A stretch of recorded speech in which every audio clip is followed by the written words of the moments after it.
యెరూషలేము యాత్ర మన యేసుతో నూతన యెరూషలేము యాత్ర. యేసుని రక్తము పాపముల నుండి విడిపించెను.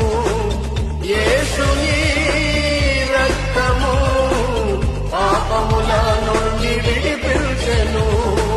వేయి నోళ్లతో స్తుతించినాను తీర్చలే